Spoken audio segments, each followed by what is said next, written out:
ഒന്നാമത്തെ ഭാഗത്തിൽ നമ്മൾ കണ്ടു ശങ്കർ അവന്റെ മകളെ സ്നേഹത്തോടെ നോക്കുന്നു. കുമാരി ഒരു ആൺകുട്ടിക്ക് ജന്മം നൽകുന്നു. അവർ സ്നേഹത്തോടെ കഴിയുന്നു. അവർ ഭാര്യയും ഭർത്താവും മകനെ കണ്ട് വളരെ സന്തോഷിക്കുന്നു. നിരോഷയുടെ കാര്യം ആരും ഓർക്കുന്നില്ല. അങ്ങനെ ഒരു ദിവസം നിരോഷ വളരെ സങ്കടത്തിൽ ഇരിക്കുകയായിരുന്നു. അപ്പോൾ അവിടേക്ക് അവളുടെ അച്ഛൻ വരുന്നു. മോളെ നിരോഷ, എന്റെ മൊബൈൽ അവിടെ ഇരിക്കുന്നുണ്ട്, ഒന്ന് എടുത്തിട്ട് വന്നേ. ഇങ്ങനെ അവളുടെ അച്ഛൻ അവളോട് പറയുന്നു. പക്ഷെ അവൾ ഒന്നും പറയാതെ അവിടെ തന്നെ ഇരിക്കുന്നു. അവളുടെ അച്ഛൻ അവളോട് വീണ്ടും വീണ്ടും പറയുന്നു. അതിനവൾ ഒരു മറുപടിയും പറയുന്നില്ല. ഇത് കേട്ടിട്ട് അവളുടെ അമ്മ ശങ്കറിന് ഫോൺ കൊണ്ടുവന്ന് കൊടുക്കുന്നു.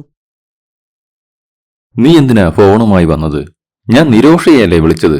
അവൾക്ക് എന്തു പറ്റി? എത്ര നേരമായി ഞാൻ അവളെ വിളിക്കുന്നു, ഒരു മറുപടിയും അവൾ തരുന്നില്ലല്ലോ. എനിക്കറിയില്ല അവൾക്ക് എന്ത് പറ്റിയെന്ന്. കല്ലുപോലെ ഒരു മൂലയിൽ പോയി ഇരിപ്പുണ്ട്. എന്തു ചോദിച്ചാലും ഒരു മറുപടിയുമില്ല. ഇത് കേട്ട ശങ്കർ ഒന്നും മിണ്ടാതെ നിൽക്കുന്നു. അതും പറഞ്ഞ കുമാരി നേരെ അടുക്കളയിലേക്ക് പോകുന്നു. അവൾ പാചകം ചെയ്യുന്നതിനിടയിൽ അവളുടെ മകൻ അവിടെ കിടന്നു കരയുന്ന ശബ്ദം കേൾക്കുന്നു. നിരോഷ, മോൻ കരയുന്നത് കണ്ടില്ലേ?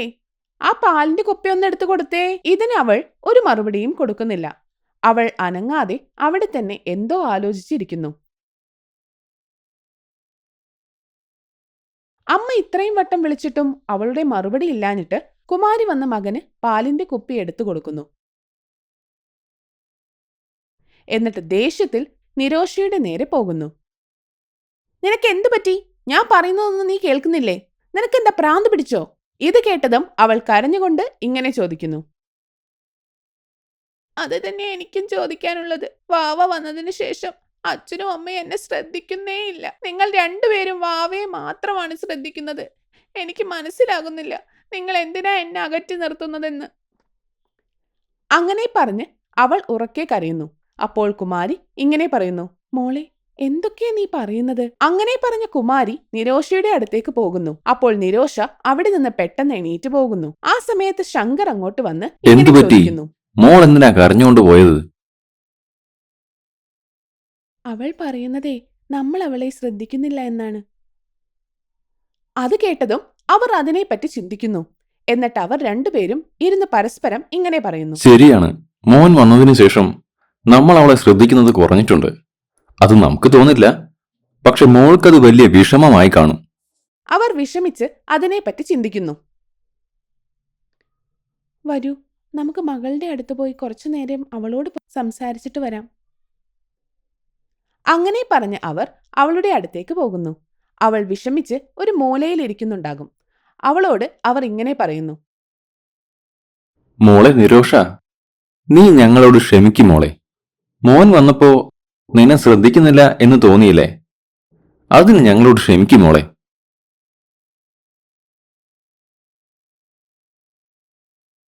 അമ്മേ, നിങ്ങൾ രണ്ടുപേരുമല്ലാതെ എനിക്ക് വേറെ ആരാ ഉള്ളത്?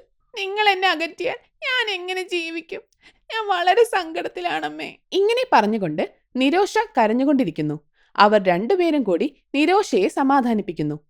അവർ പഴയ പോലെ സ്നേഹത്തോടെ കഴിയുന്നു. അങ്ങനെ അന്നത്തെ ദിവസം കടന്നുപോയി. അടുത്ത ദിവസം ശങ്കറിന്റെ അമ്മ അങ്ങോട്ട് വരുന്നു. അവർ അവരുടെ പേരക്കുട്ടിയെ കണ്ട് വളരെയധികം സന്തോഷിക്കുന്നു. ആഹാ, എന്റെ പേരക്കുട്ടി എന്തൊരു സുന്ദരനും ഓമനത്വമുള്ളവനാണ്. മുത്തശ്ശി, മുത്തശ്ശിക്ക് സുഖാണോ?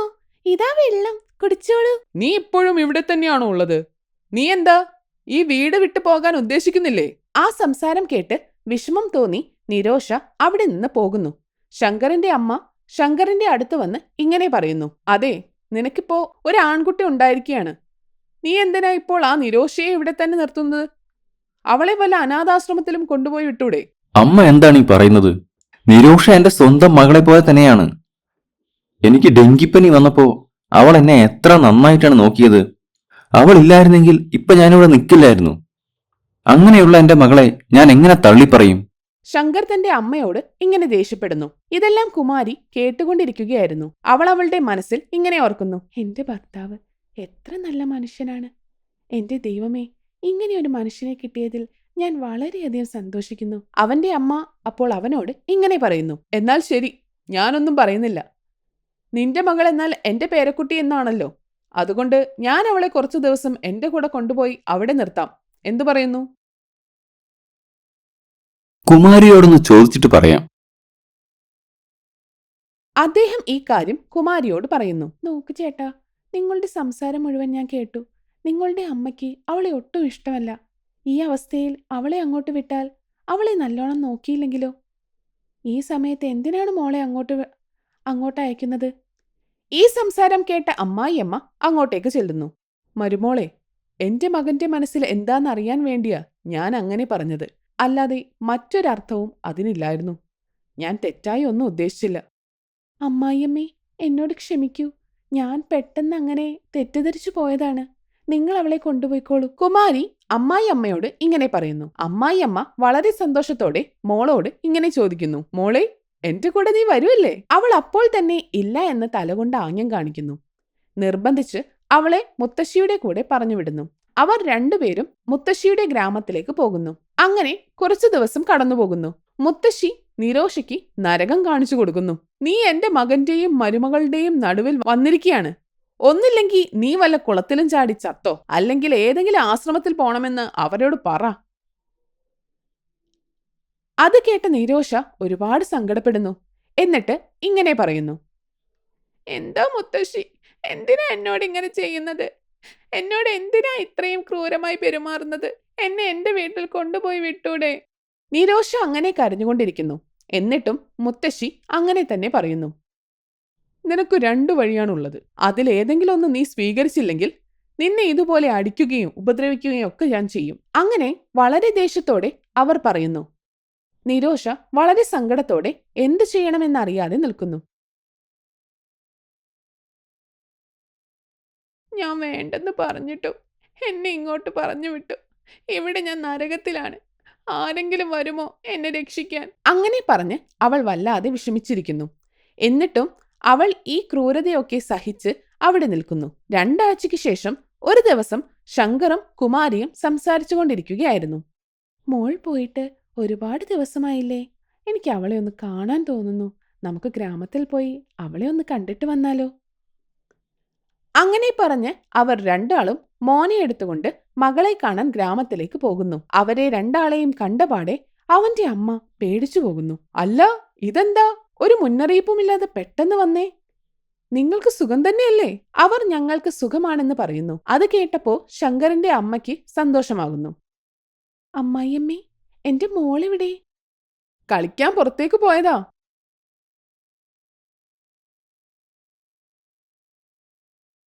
ശങ്കരന്റെ അമ്മ കുറച്ചു കഴിഞ്ഞ് അടുക്കളയിലെ സാധനങ്ങൾ കഴിഞ്ഞപ്പോൾ അവരോട് ഇങ്ങനെ പറയുന്നു. മോനെ, സാധനങ്ങൾ തീരെ കുറവാ. ഞാൻ പോയി വാങ്ങിവരാം. നിങ്ങളെങ്ങോട്ടും പോകല്ലേട്ടോ. അതിന് അവർ ശരിയെന്ന് പറയുന്നു. കുറച്ചു കഴിഞ്ഞ് അവിടെ ലോക്ക് ചെയ്തിട്ടുള്ള റൂമിൽ നിന്ന് അവർ ഒരു ശബ്ദം കേൾക്കുന്നു. അത് കേൾക്കുമ്പോൾ കുമാരി ഇങ്ങനെ പറയുന്നു. എന്താ ചേട്ടാ, ആ റൂമിൽ നിന്ന് എന്തോ ശബ്ദം കേൾക്കുന്നുണ്ടല്ലോ. അങ്ങനെ പറഞ്ഞ അവർ ആ പൂട്ട് തകർത്ത് അകത്ത് കയറി നോക്കുന്നു. അവിടെ ഒരു കസേരയിൽ നിരോഷയെ കെട്ടിയിട്ടിരിക്കുന്നു. അവളുടെ വായിൽ തുണി തിരുകി വെച്ചേക്കുവാണ്. ഇതെല്ലാം കണ്ടിട്ട് അവർ ഞെട്ടിപ്പോകുന്നു. അപ്പോൾ നിരോഷ കരഞ്ഞുകൊണ്ട് ഇങ്ങനെ പറയുന്നു. അച്ഛാ, അമ്മേ, നിങ്ങൾ വന്നോ? എനിക്ക് പേടിയാകുന്നു അമ്മേ. അവൾ അവരോട് ഉണ്ടായതെല്ലാം തുറന്നു പറയുന്നു. ഇത് കേട്ട അച്ഛൻ ഇങ്ങനെ പറയുന്നു. എന്റെ അമ്മ ഇങ്ങനെ ചെയ്യുമെന്ന് ഞാൻ ഒരിക്കലും വിചാരിച്ചില്ല.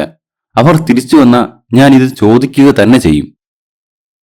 ഇങ്ങനെ പറഞ്ഞ് അവർ ശങ്കരന്റെ അമ്മയെ കാത്തു നിൽക്കുന്നു. കുറെ നേരം കഴിഞ്ഞും അവർ വരുന്നതേയില്ല. ഇനി എന്തുണ്ടായി എന്ന് അടുത്ത ഭാഗത്തിൽ കാണാം. ഈ വീഡിയോ നിങ്ങൾക്ക് ഇഷ്ടമായെങ്കിൽ please like, share and subscribe. Keep watching.